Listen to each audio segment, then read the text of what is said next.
Kepolisian berhasil mengungkap sindikat perdagangan organ manusia dan menyebut pemesan potongan tubuh adalah desainer asal Indonesia. Dari hasil penyelidikan, paket tersebut terlanjur dikirim ke Singapura.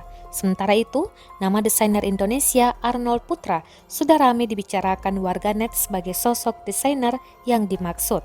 Menurut penyelidikan awal, setelah polisi menggerebek laboratorium di Arizona State University, tersangka utama adalah seorang profesor anatomi di kampus tersebut.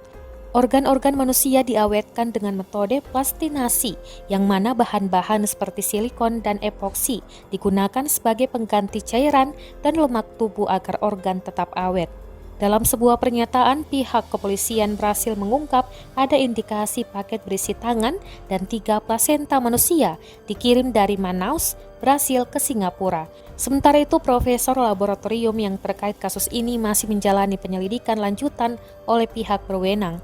Jika terbukti bersalah dalam tindak perdagangan organ manusia, hukuman penjara 8 tahun sudah menantinya.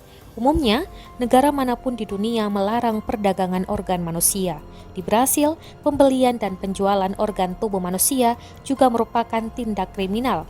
Dalam kasus paket yang tengah meluncur ke Singapura, pihak kepolisian menyebut penerima organ manusia diduga adalah seorang influencer dan desainer asal Indonesia Arnold Putra.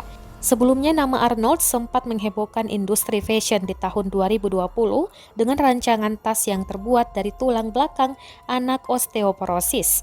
Arnold menyebut bahwa tulang manusia tersebut didapat secara legal dan bersertifikat dari Kanada. Belum lama ini, Arnold juga sempat memancing perhatian warganet saat muncul dengan seragam mirip organisasi pemuda Pancasila di Paris Haute Couture Week.